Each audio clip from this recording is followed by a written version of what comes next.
Buying your first home isn't complicated, it's just unfamiliar.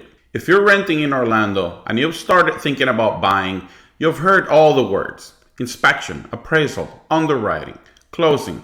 But a list of words isn't a plan you can follow. So here's the plan: one path, three phases, same order every time. By the end of this video, you'll know all of it, start to finish. I'm Axel Rivera with LPT Realty, and I work with first-time home buyers across the Orlando area. Every home purchase runs in three phases: get ready, find it and make the offer, then under contract to keys. Every step in the home buying process falls into one of those three.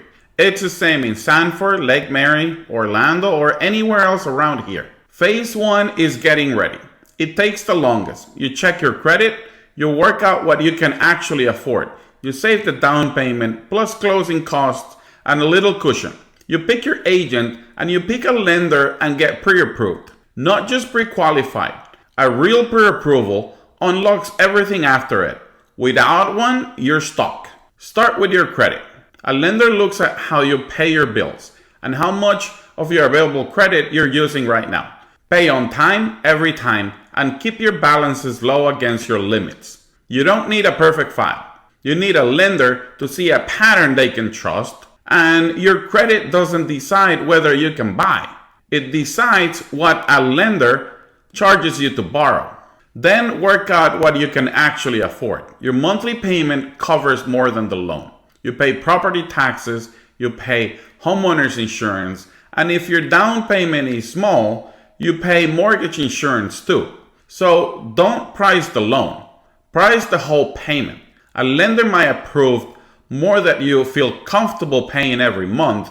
Pick a payment that fits your life, not the biggest one they'll approve. Then start saving. You're saving for three things, not one: the down payment, closing costs on top of that, and enough left over that you're not starting at zero the day you move in. Closing costs catch people off guard, so ask your lender for an estimate early. On a conventional loan, a first-time buyer can put down as little as 3%. On FHA, 3.5%. 20% isn't a requirement. Then pick your agent.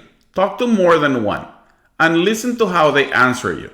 You want somebody who walks you through the process and lets you make the call, not somebody who pushes you towards a decision.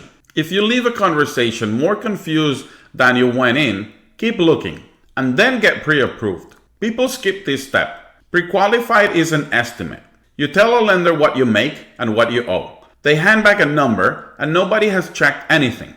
A pre-approval is where a lender actually looks at your documents and verifies them.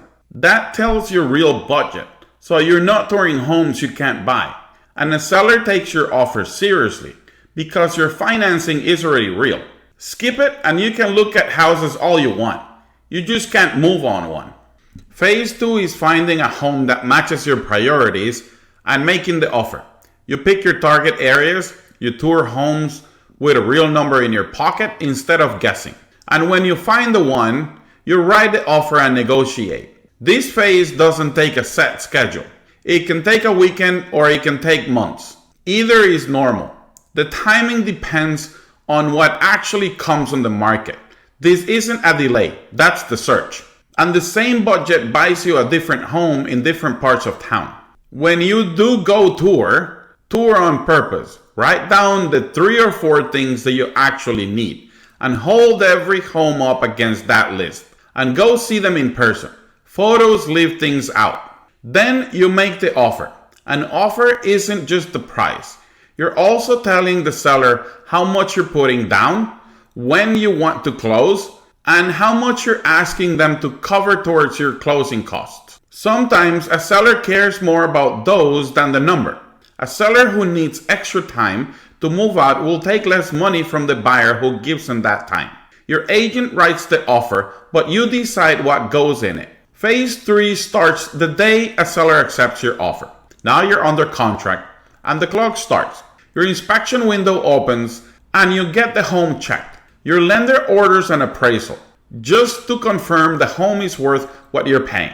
And underwriting is where the lender goes through everything one last time before they fund the loan. Your contract and your lender set every deadline. Then closing day. You sign, the money moves, and you get the keys. The inspection window gives you one real chance to renegotiate or walk away if something's wrong. An inspector walks the whole house and writes up what they find. The roof, the plumbing, the electrical, the air conditioning, everything leaking or close to failing. If the report finds something, you've got 3 moves. Ask the seller to fix it, ask for money off the price, or walk away if it's bad enough. The inspector doesn't pass or fail the house. They hand you a list and you decide what to do with it. And underwriting isn't a formality. Somebody at the lender reads through your whole file and check that your income, your debts, and your savings still look the way they did the day you applied, which is why you don't take on a new payment while you're under contract. In the background, a title company makes sure the home can transfer to you clean, with no old debts or claims attached. And right before closing, you walk the home one last time to check if it's in the shape you agreed on. The whole thing usually takes about 60 to 120 days, starting with your first credit check all the way to closing day. So that's the whole path, start to finish. 3 phases in the same order every time. And that order isn't my opinion. It comes out of the contract you signed and the loan you applied for, which is why the map doesn't change, no matter who walks you through it. If you want the whole path in one place, I put together a free 10-step homebuyer roadmap. It walks you through the same path in 10 steps, so you always know where you are and what's next. The link is in the description. You don't have to memorize any of this, you just have to be able to follow it. Subscribe to this channel for more home buying content.